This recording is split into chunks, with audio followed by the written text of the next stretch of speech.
नमस्कार, देश प्रदेश देख रहे हैं आप। मैं हूं आपके साथ विशालगढ़। खबरों की शुरुआत करेंगे। नशा मुक्ति भारत अभियान को 5 साल हुए पूरे। राज्य स्तरीय कार्यक्रम का भी आयोजन किया गया है।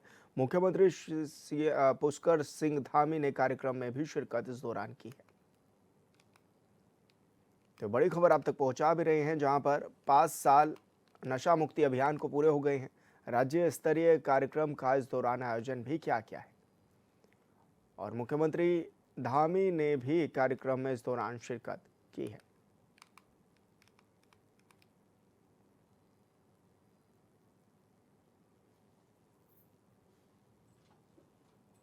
तो मुख्यमंत्री पुष्कर सिंह धामी कार्यक्रम में शिरकत कर चुके हैं और ऐसे में 5 साल जो है वो नशा मुक्त भारत अभियान को पूरे भी हो गए हैं। तो मुख्यमंत्री पुष्कर सिंह धामी के साथ कैबिनेट मंत्री गणेश जोशी भी मौजूद रहे और साथ ही विधायक सविता कपूर भी उनके साथ मौजूद रही।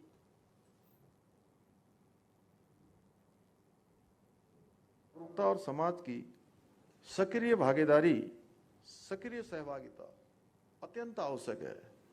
जब तक नशे को रोकने के लिए यह अभियान हमारा जन जन का अभियान नहीं बनेगा, तब तक मैं समझता हूं कि कहीं ना कहीं इस अभियान को जो विस्तार मिलना चाहिए उसमें न्यूनता रहेगी। इसलिए आज के इस नशा मुक्ति अभियान के इस वार्षिक अवसर पर 5 साल जब पूरे हो रहे हैं, तो हम सबको एक संकल्प भी लेना होगा कि चाहे जिस रूप में भी हो, मेरा भी योगदान नशा रोकने के लिए होगा।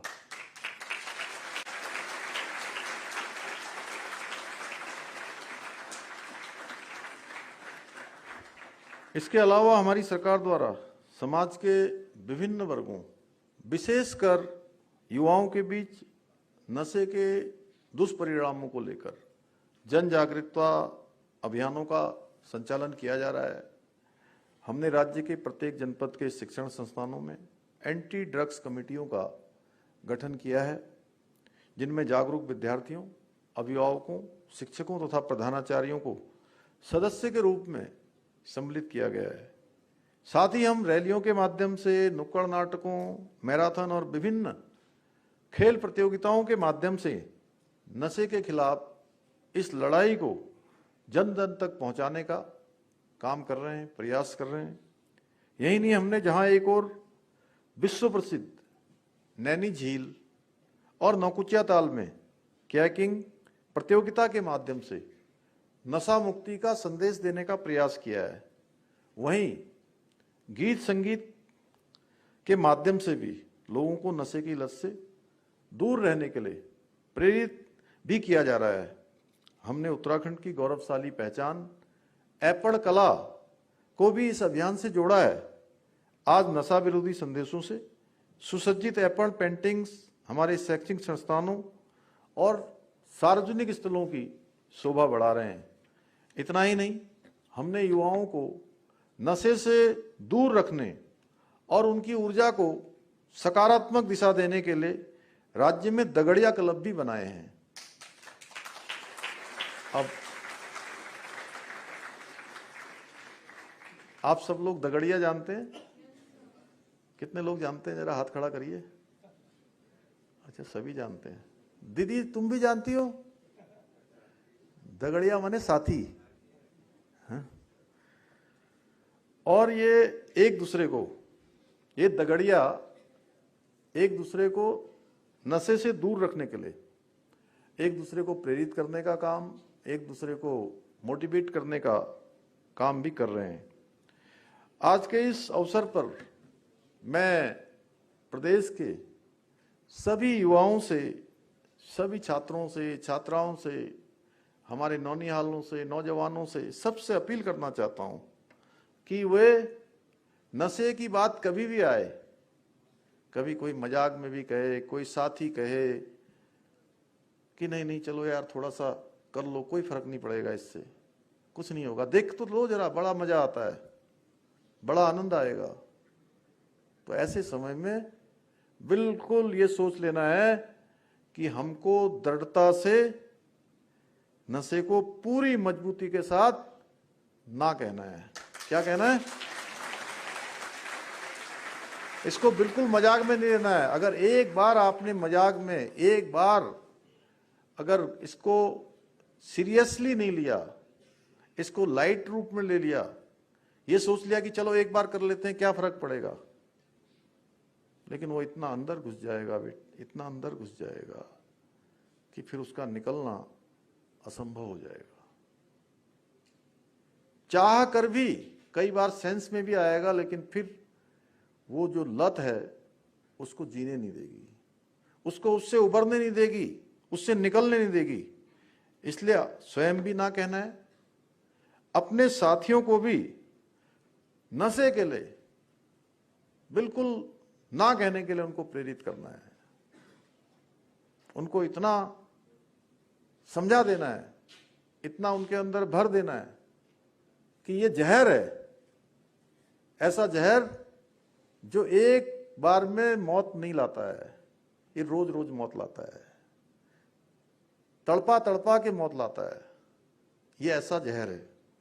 साथियों, हमारी सरकार उत्तराखंड को देश का अग्रणी राज्य बनाने के अपने विकल्प रहित संकल्प के साथ निरंतर कार्य कर रही है, परंतु हमारा ये संकल्प तभी सिद्ध हो सकता है, जैसा अभी डॉक्टर श्रीधर बाबू अदांकी ने भी कहा कि ये तभी सिद्ध हो सकता है जब हमारी युवा पीढ़ी, हमारे छात्र छात्राएं अपनी पूरी ऊर्जा क्षमता और दृढ़ संकल्प के साथ इन अभियानों को आगे बढ़ाए।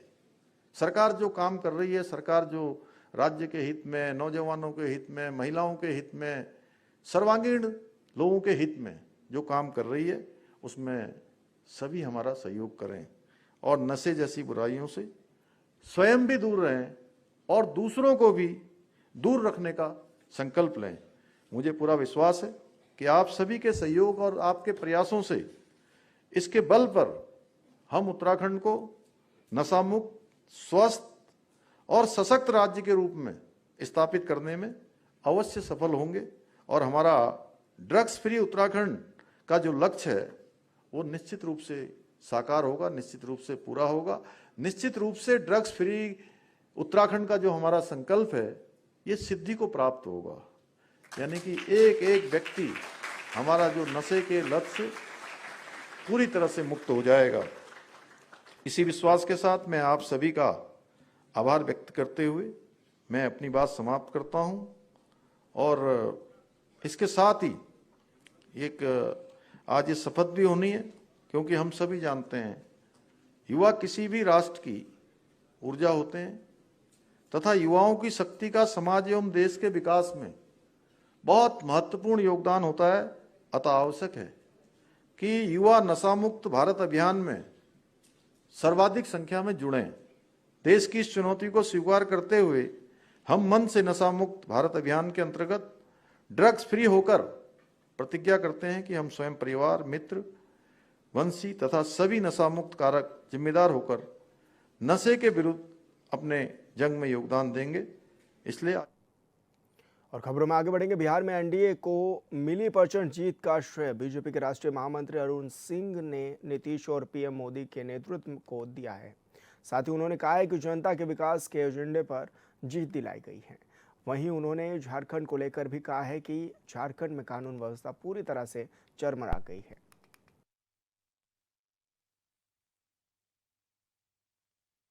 एनडीए की प्रचंड जीत हुई है और यह प्रधानमंत्री मोदी जी के नेतृत्व में और प्रदेश में नीतीश जी के नेतृत्व में बिहार की जनता ने पूरा समर्थन दिया और जो महागठबंधन था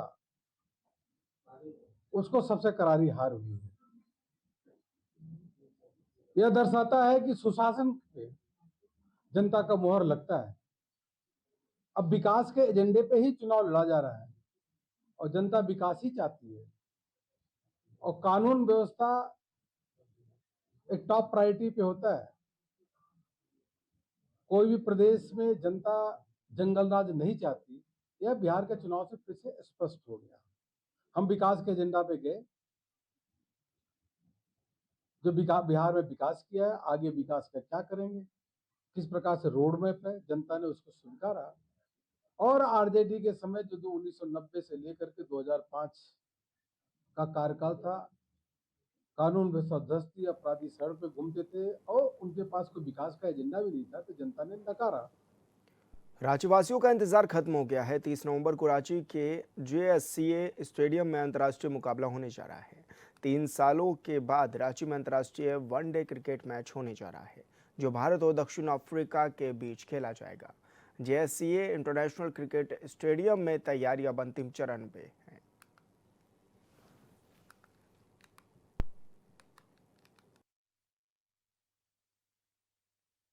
30 नवंबर को धोनी का शहर झारखंड एक बार फिर से रोमांच का वो जगह बनने वाला है, वो गवाह बनने वाला है। यानी कि 30 नवंबर को दक्षिण अफ्रीका और भारत बनाम यहाँ वनडे मैच होने वाला है।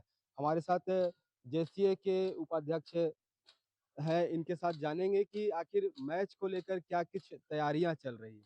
जी, धन्यवाद आपका। मैच की तैयारी अपने अंतिम चरण पर है। आप कह सकते हैं कि हम लोग 100% तैयार हो चुके हैं मैच के लिए।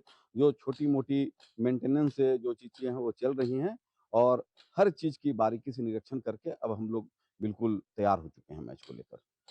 मैच को लेकर जिस तरह लोगों में ये उत्सुकता लग रहा है कि अब से लेकर जिस तरह टिकट की लगातार यहाँ मांग रहती है, दूर-दराज से लोग आते हैं, तो क्या कुछ टिकट की जो रेटिंग है, सबसे महँगा जो टिकट है इस बार 12,000 का रखा गया है और वहीं सबसे जो कम रेट की बात करें वो 1200 का रखा है। लेकिन बिक्री कब से चालू हो जाएगी?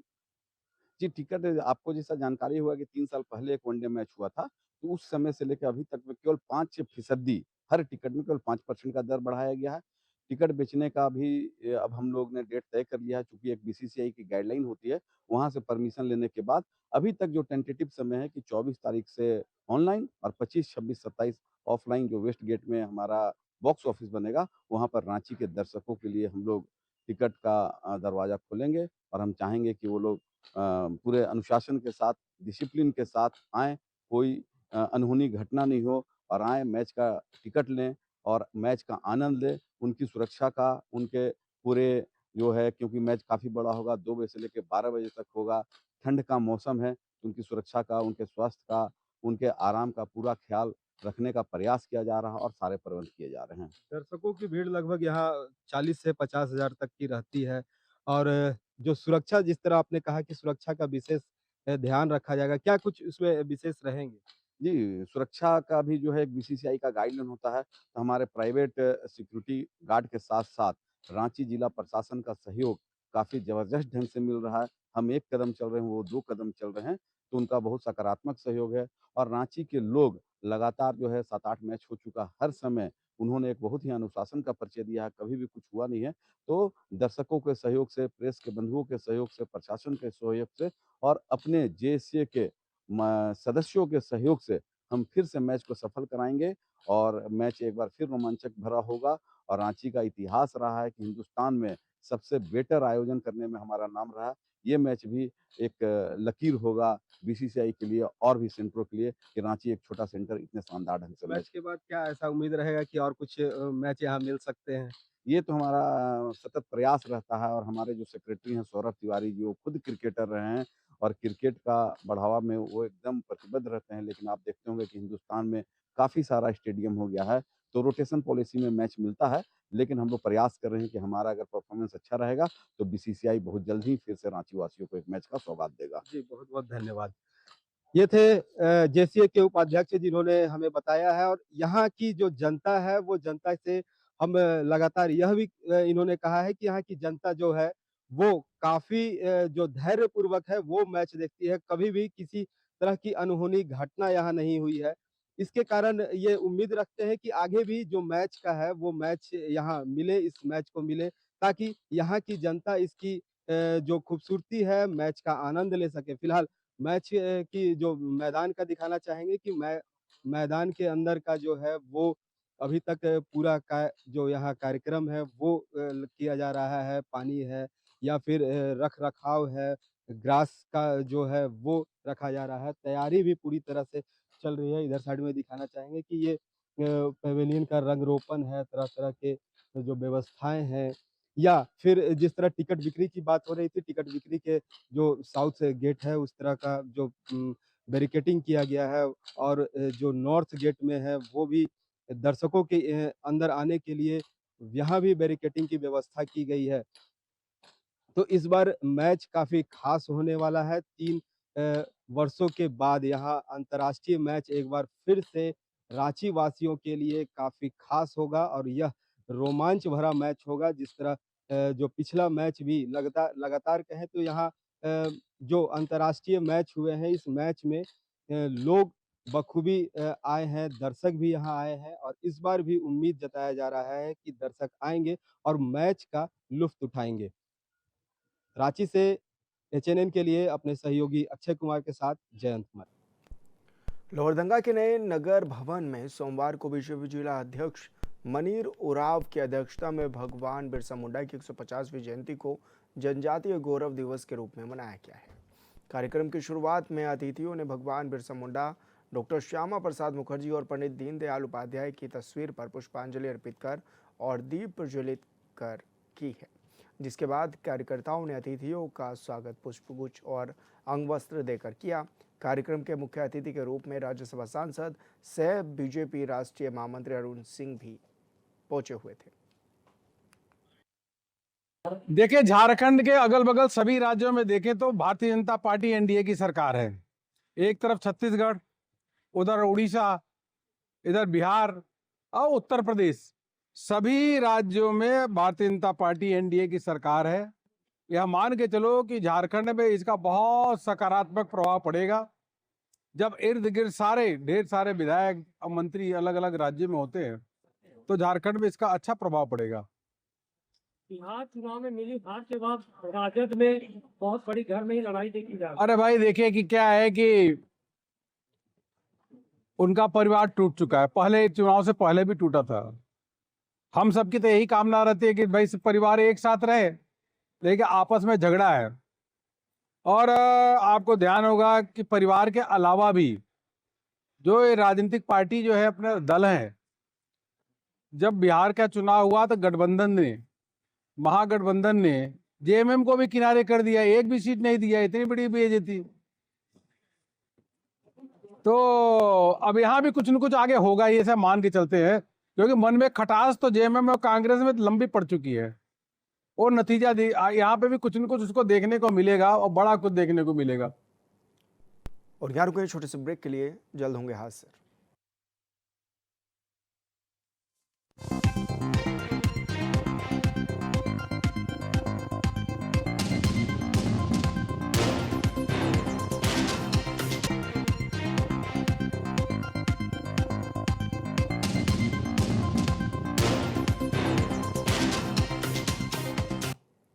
ब्रेक के बाद स्वागत है आपका। खबरों में आगे बढ़ेंगे। पोटका प्रखंड के आसनबनी क्षेत्र के ग्रामीणों की लंबे समय से उठाई जा रही मांग आखिरकार पूरी हो गई है।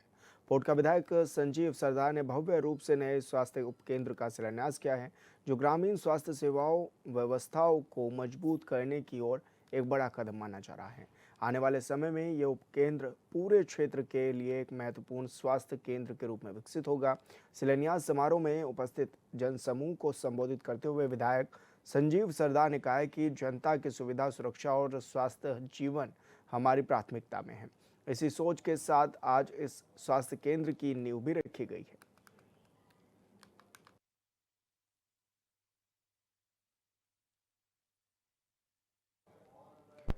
हजारीबाग में कुर्मी और कुडमी समाज के अनुसूचित जनजाति में शामिल होने की मांग के विरोध में आदिवासी जन आक्रोश महारैली का आयोजन किया गया, जहां हजारीबाग के अलावा झारखंड के अन्य कई जिलों और प्रखंडों से आदिवासी समाज के लोगों ने भाग लिया।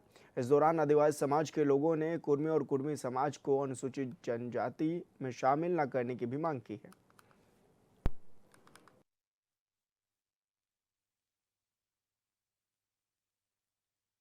देखिए, जो क्वेश्चन आपने पूछा, जिस वे में पूछा, ये क्वेश्चन शायद आपको उनसे पूछने चाहिए जो कुर्मी समुदाय की लड़ाई के जरिए अपना चेहरा चमकाना चाहते हैं। फर्जी इतिहास के माध्यम से वो लगातार आदिवासी समुदाय के अस्तित्व पर सवाल उठाने वाले उन कुर्मी फर्जी इतिहासकारों से आप पूछिए, क्योंकि आदिवासियों का इतिहास तो स्वर्णिम अक्षरों में लिखा हुआ है। चाहे वो हमारे भगवान बिरसा मुंडा जी की बात हो, सिद्धो कान्हो जी की बात हो, चाहे सिंगनी कैली दई की बात हो, वीर बुधू भगत जी की बात हो, चाहे अनगिनत हमारे कई ऐसे वीर शहीद हैं जो कि नाम लेते लेते आपका चैनल का एपिसोड खत्म हो जाएगा, लेकिन हमारे वीर शहीदों की वीर गाथाएं खत्म नहीं होंगी। तो ये फर्जी इतिहासकार कुर्मी समुदाय के लोगों के नेता ने ही कहा है, जो उप मुख्यमंत्री के रूप में विराजमान रहे सुदेश महतो जी ने कहा है कि हम लव कुश के वंशज हैं। और विधायक रहे 5 बार राम टहल चौधरी जी, उन्होंने भी कहा कि खतियान उठा के देख लीजिए, कुर्मी भी नहीं दिखा देगा, कुर्मी दिखाई देगा। मैं यही देना चाहूंगी कि हमारा आदिवासी भाई जो है हजारीबाग जिला में, हम तो सोचे नहीं थे इतना भीड़ होगा, लेकिन देखिए वीडियो घुमा के कब कितना भीड़ हुआ है। और बहुत खुश है कि हम लोग जो विरोधी भी है उनके मुंह में तमाचा पड़ा है कि आज हजारीबाग, बोकारो और रामगढ़ के बगल वाला जिला हजारीबाग का आदिवासी भाई लोग ने हम लोग को बुलाया। चूंकि ये आंदोलन सिर्फ रांची का नहीं था, पूरा जिला का था, हजारीबाग में होना बाकी था। आज हजारीबाग इन लालची रंगा सियार के समर्थक और कुर्मी भाइयों को भी भीड़ दिखा दिया अपना कि आदिवासी को हल्के में मत लेना। अगर आदिवासी जाग गया ना तो किसी का बाप का ताकत नहीं है सुलाने का।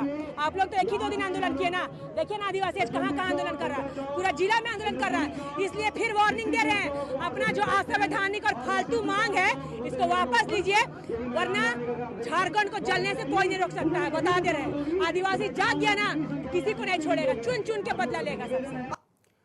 झारखंड के खेल मंत्री Sudeep Kumar Sonu FIH hockey junior विश्व कप 2025 की प्रतिष्ठित ट्रॉफी का सोमवार को भव्य स्वागत किया गया। इस ट्रॉफी के अनावरण का कार्यक्रम रांची के मरांग गोम के जयपाल सिंह मुंडा अंतर्राष्ट्रीय हॉकी स्टेडियम में रखा गया, जहां झारखंड के खेल मंत्री सुदीप कुमार और सोनू और हॉकी के अध्यक्ष भोला सिंह भी मौजूद रहे। गौरतलब है कि जूनियर हॉकी वर्ल्ड कप में भारत, चीन, Belgium, Japan, Spain, New Zealand, Chile, Canada, Australia समेत 24 टीमें हिस्सा ले रही हैं।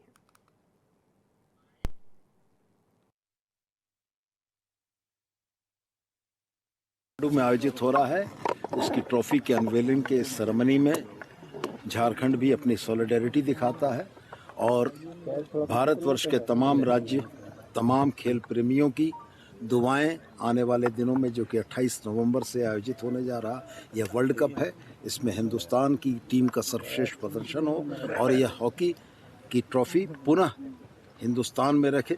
इसी दुआओं और इसी शुभकामनाओं के साथ हम लोग इस ट्रॉफी को अनवेल करते हुए झारखंड के हॉकी प्रेमियों को समर्पित करते हैं। पलामू के पांगी थाना क्षेत्र के असेहार स्थित टिटहिया टोला में एक महिला ने अपने प्रेमी के साथ मिलकर पति की रस्सी से गला दबाकर हत्या कर दी। महिला 2 बच्चों की मां है। परिजनों के आरोप पत्नी और उसके प्रेमी को पकड़कर पुलिस के हवाले कर दिया है। पुलिस इस मामले की जांच पड़ताल में जुटी हुई है। मृतक की पहचान 38 वर्षीय उदय यादव के रूप में हुई है। यह घटना रविवार रात को हुई, जिसके बाद सोमवार को शव का पोस्टमार्टम कराया गया है। मृतक के भाई संजय कुमार यादव ने पुलिस को बताया है कि उनके भाई उदय की हत्या भाभी रंजू देवी ने अपने प्रेमी चंदन पासवान के साथ मिलकर की है।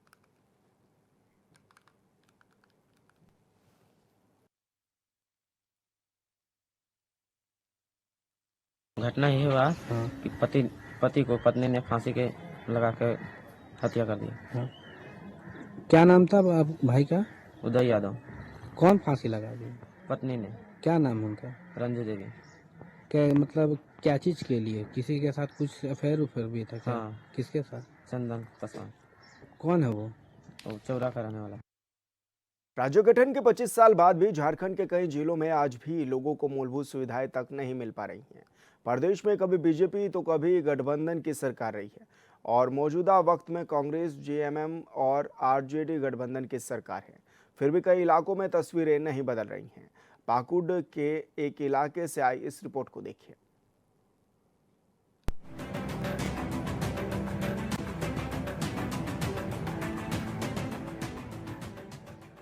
पाकुड़ जिले में महेशपुर प्रखंड के चंडालमारा पंचायत स्थित भलिये बमरसिया डेरी टोला में विकास के नाम पर कुछ नहीं है। ये गांव है जिसे देखकर लगता है कि मानो समय यहाँ दशकों पहले जाकर ठहर गया हो। चारों ओर फैली गरीबी, कच्चे रास्ते, टूटे सपने और सरकारी वादों की अधूरी गूंज अब सब मिलकर इस टोले की बेबसी को चीख चीख कर उजागर करते हैं। पहले ये थे वीडियो जहाँ मीटिंग नहीं हुआ पंचायत में, पंचायत भवन में, वहाँ भी दरखास्त की, वहाँ भी नहीं हुआ। फिर रोजगार सब आया था, उनको भी पैसा दिया 500 रुपया, वो भी नहीं हुआ। कुछ हम लोग आदिम जनजाति हैं, पूर्वज युग से हम लोग जी रहे हैं, फिर हम लोग के पास लूटा जा रहा पैसा और उस पर घर नहीं बनता है, जाकर के पीसीसी नहीं बनता है, कोई चीज़ का फर्म भरते हैं वहाँ पैसा लग जाता है। वीडियो सी के पास जाते हैं तब और जा कर के एमओ साहब को बोलते हैं, उनको हम लोग का राशन कार्ड सर बनना चाहिए, तो बोलता है ऊपर से ही जब बनेगा, यहाँ नहीं बना पाएंगे हम, ऐसे बोल रहे हैं। राशन कार्ड है। गांव में लगभग 30 घर हैं, लेकिन सरकारी दस्तावेजों में जैसे ये गांव आधा ही मौजूद हो। राशन कार्ड भी केवल 15 परिवारों तक सीमित है। बाकी लोग इंतजार करते करते थक चुके हैं। भूख, गरीबी और लाचारी से लड़ना इनका रोज का संघर्ष है। सबसे दर्दनाक दृश्य तब सामने आता है जब किसी गर्भवती महिला की प्रसव पीड़ा शुरू होती है। सड़क नहीं होने की वजह से गांव में न एम्बुलेंस आती है, न सरकारी वाहन। गांव के लोग बताते हैं कि अगर कोई बीमार पड़ गया तो खटिया ही एकमात्र सहारा है। परिवार वाले कांपते दिल के साथ 3 किलोमीटर तक खटिया उठाकर चलते हैं। सरकारी योजनाएं भी इस गांव तक आते आते दम तोड़ देती हैं। पूरे टोले में सिर्फ 5 घर ऐसे हैं जिन्हें किसी सरकारी योजना का लाभ मिलता है। बाकी हर घर की आंखों में सवाल है, क्या हम इस देश के नागरिक नहीं? क्या हमारी आवाज इतनी कमजोर है कि किसी को सुनाई तक नहीं देती? इतना ही नहीं, गांव के अधिकांश परिवारों का जॉब कार्ड तक नहीं बना, जबकि वो रोजगार की तलाश में दर दर भटकते हैं। सरकारी दफ्तरों में फाइलें धूल खाती रहती हैं और उनके सपने भी। लेकिन इन सब के बावजूद इस गांव के लोगों ने हिम्मत नहीं छोड़ी। वो अपनी जरूरतें खुद ही पूरी करने का प्रयास करते हैं। प्रत्येक घर से 3000 रुपए इकट्ठा करके उन्होंने खुद ही तालाब का निर्माण कर लिया।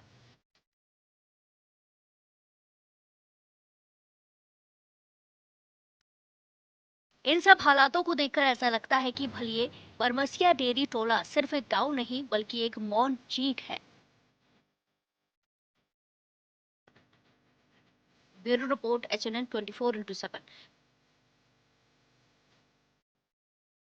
और देश प्रदेश की खबरों में मेरे साथ इतना ही। आप देखते रहिए HNN 24/7। नमस्कार।